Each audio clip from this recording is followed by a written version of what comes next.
Well, if you was born in Pakistan, originally from Pakistan, you must have been kidnapped by me. You've been kidnapped by you? Of course. Because there is no option to get you, right? Okay. You have your women over there, though. Seriously. So you are in Canada, so I cannot say you anything. Okay. I cannot touch you anything. Because it is Canada. Yeah, well, yeah, definitely you couldn't touch me. There's laws to this shit here. You know what I mean? That's not that flattering. That's kind of scary. Trust me. Because, like, there was no option. Okay. Well, you have a good night. You too. Thank you. Bye. Bye, Shabba Boom Boom. Shalom, I'd like to say, Call on Yamla, Yahweh, Ba'ashem, Yahushua, Ba'ashem, Rakakadash, double honors to the apostles and the elders, great millstone, peace, citations, or hopeful elect, Shalom. And I just want to bring out this article right here.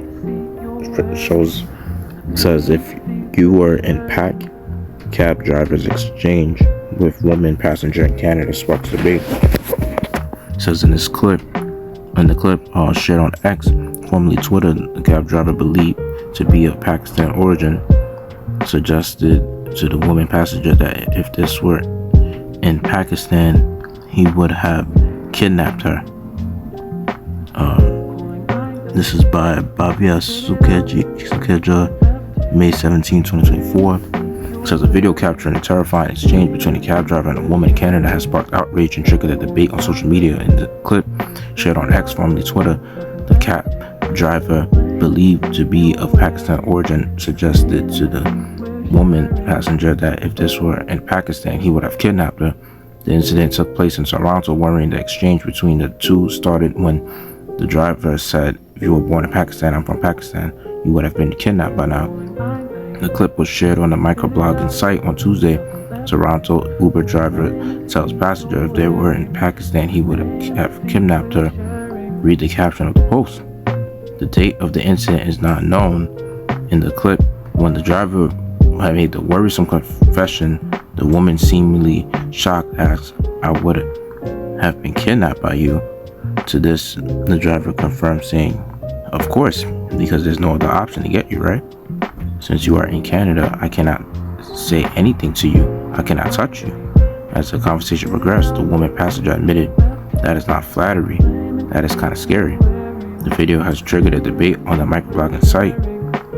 While several users called for the suspension and deportation of the cab driver, others supported the driver and suggested that the video had been edited and parts of it were missing. "Arrest and deport this creepy Pakistani immigrant," commented one user.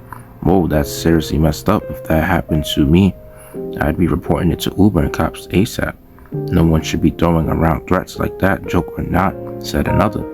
"Men should just shut their mouths and drive, because what compelled him to say this?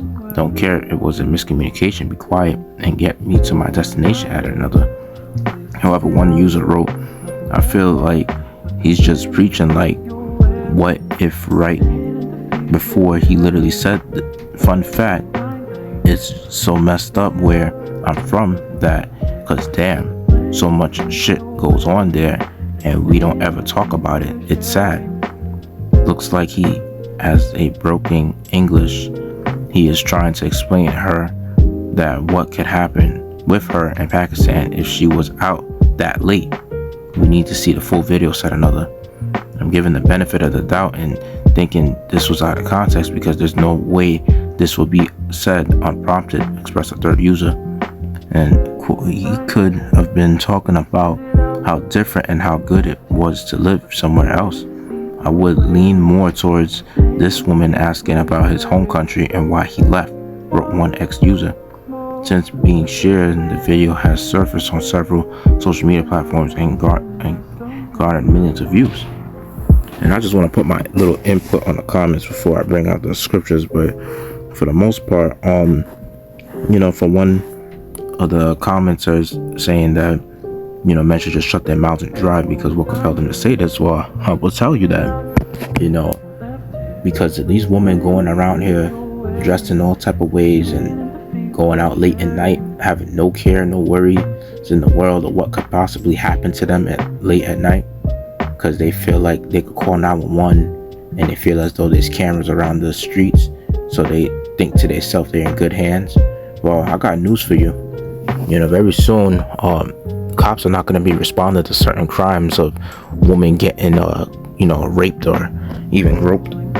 Less offensive crimes they're not going to really focus on as much. They're not going to even care too much about it. That's how much crimes is going to be going on. And honestly, what could compel him to say those things is those lust demons that he probably had, because she probably was not only going out late at night, but she probably was even dressed a certain type of way that made him gaze upon her and like, yo, she looked real good. And if it was his home country, he would snatch her up. And honestly, he's just spitting facts, and who knows if he's a type of creepy guy that likes to pretty much stalk women, or whatever he does on his free time that's considered to be creepy when it's coming to the average person, or so. Who knows what the hell this man does. And he's a cab driver too at that. So he knows ultimately what's holding him back is that it's a first world country, Canada, and there's laws and regulations that would pretty much get people like him apprehended just for touching a woman a certain type of way. And the other person that mentioned this comment said, however, one user wrote, I feel like he's just preaching like what if right before he literally said fun fact. It's so messed up where I'm from, that because damn, so much of this shit go on there and we don't ever talk about it. It's sad. Yeah, because from what that commenter said, a lot of things go on like that in third world countries, and women don't have a say. Women could get snatched up any time of the day, especially at night.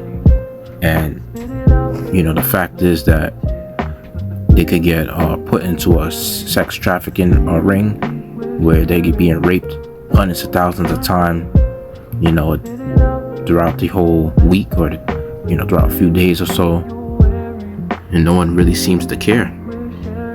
And right now I just want to bring up some scriptures and Lord will makes us edifying. But it says right here in Isaiah 32 verse 9, it says, rise up, you women that are at ease, hear my voice, ye careless daughters, give ear unto my speech. Many days and years shall you be troubled, ye careless women, for the vintage shall fail, the gather shall not come. It's going to be a point in time where you ain't going to be able to go out and explore the cities and having the fun that you once had when the country that you were in was pretty much in good hands. When the Murph was doing good, and you're pretty much having all the first world amenities. All that shit's gonna be done away with in the time that we coming into. America's gonna be the America that you never thought it would become. And it's gonna be a drastic change in how this country is going to be in the near future. And when they put the military out to patrol the streets, at that point, you women are gonna be trying to gain so much attention from men that you're gonna have to try to make yourself look ugly and try to make yourself unappealing in that time. And you're gonna be trying to gain the favor of trying to attract a man and trying to gain his sympathy. But no man is gonna be sympathetic to y'all at that time, because when you women had your world in this country, America, or other first world countries, where you wicked women pretty much have everything catered to you. You got the government giving you benefits. You pretty much have like a better advantage over men, and y'all were completely wicked, and then you use men for your own benefit. So what you think men are gonna do to you in that time when they realize that you ain't gonna be on the same level as you once were? And for the men that you screwed over, it's tough luck when they catch up with you and know where you stay at. And verse 11 says, tremble, you women that are at ease, be troubled, ye careless one. Strip you, make you bare, and gird sackcloth upon your loins. They shall lament for the teats, for the pleasant fields, for the fruitful vine. And you see, a woman like her is really proud, You know, because she's over here calling him in the end of the video Shapa Boom Boom. She's over here laughing, giggling, thinking it's a joke. And, you know, she's pretty much at ease, you know.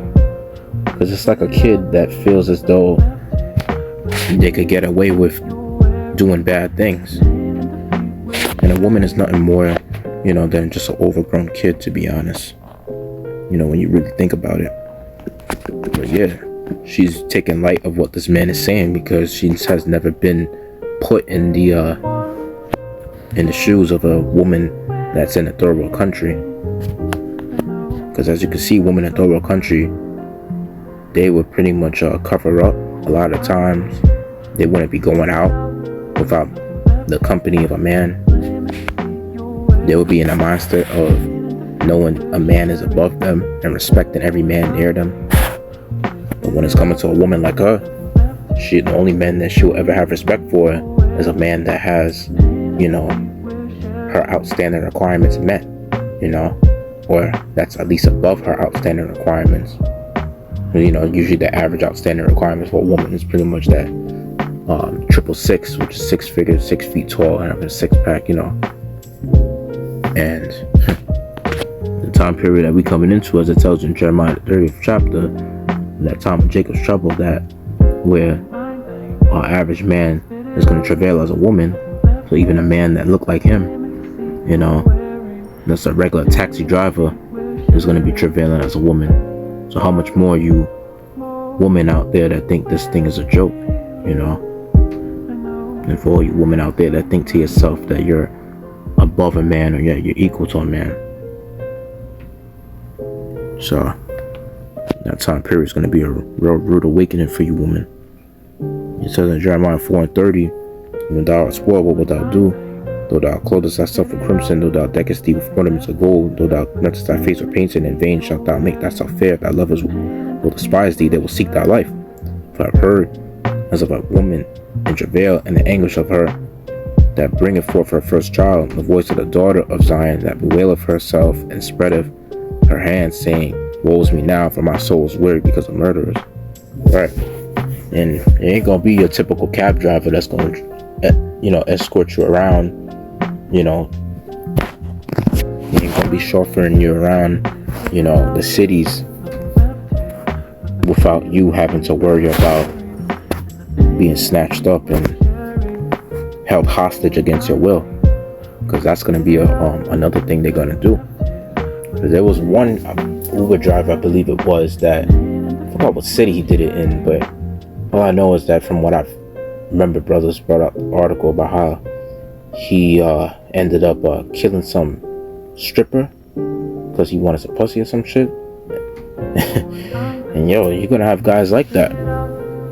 Sometimes when they get them that certain temptations and they get that certain lust in them, they're gonna go out there and do some crazy shit to you, woman. And they will throw their whole life away and do some, you know, reckless shit like that. Also for the simple fact that they were tempted. I remember a couple months back, there was another, or I believe it could have been like maybe last year or so.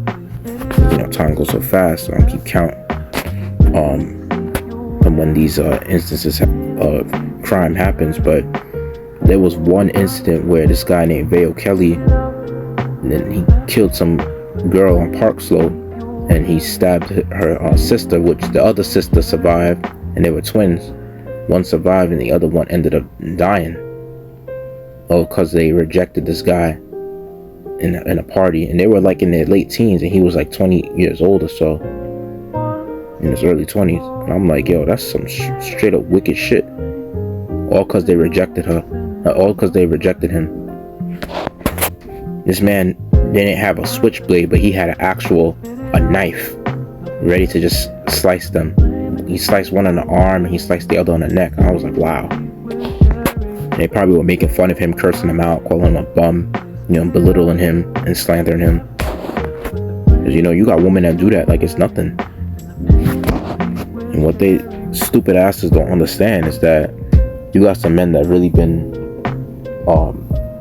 you know, at their worst, dealing with people in the world. They've been going through it, and at the same time, it's like, out of all people, they got their heart broken by women, you know, and they also been going through it with women as well, you know. And sometimes they would just get so pissed off and angry, and they'll take all that anger out on that one woman that decides to fuck with their day, and they just crash out and lose it. And at this point in Jacob's Trouble, we come into that time period where women are going to be judged left and right, and you're going to have men it's going to be a free-for-all to do all type of crimes and wickedness, and who's going to be mostly targeted? Women and children. So yeah. So with that, let's edify, let's give all word praise honor to Adonai. How about some Shamak, Yasharahla, Shema Kadash, to honor the apostle, Elspeth, most peace, I say, hopeful, like Shalom.